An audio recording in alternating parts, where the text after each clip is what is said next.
What is the point of an NDA, and is it worth having, and what does it contain? Well, yes, NDAs are worthwhile.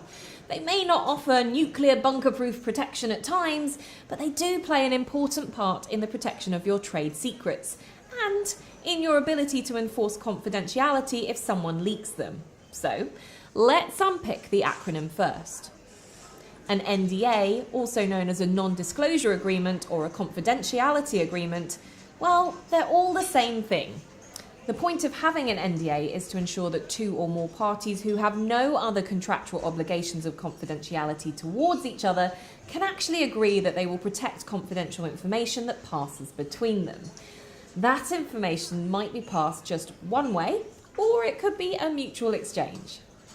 These disclosures often happen when businesses are collaborating on R&D together, or in early stage sales and purchase or investment discussions.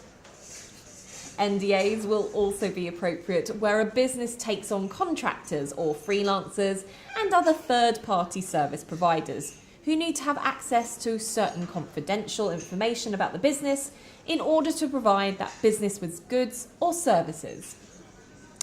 Employees will generally have equivalent provisions built into their employment contracts.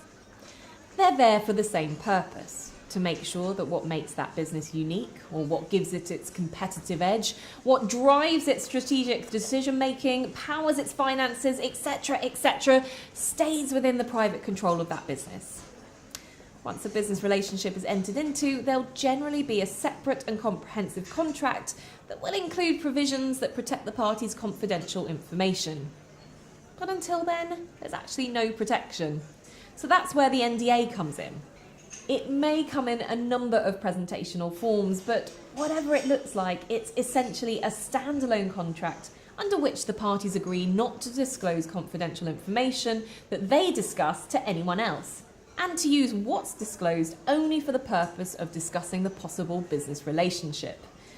Now, you should use an NDA if you intend to discuss confidential matters with another business or individual outside of your business, and or if you want to give them documents containing the confidential information.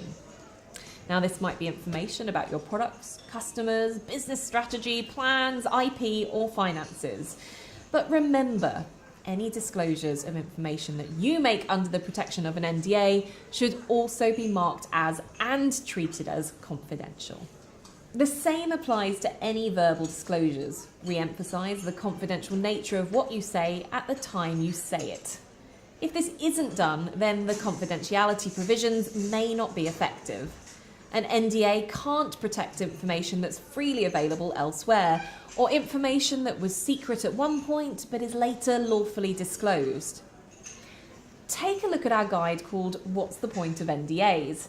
For more information about when NDAs work well, when you're unlikely to get them agreed to, and when you do use them, or how to get the best out of them.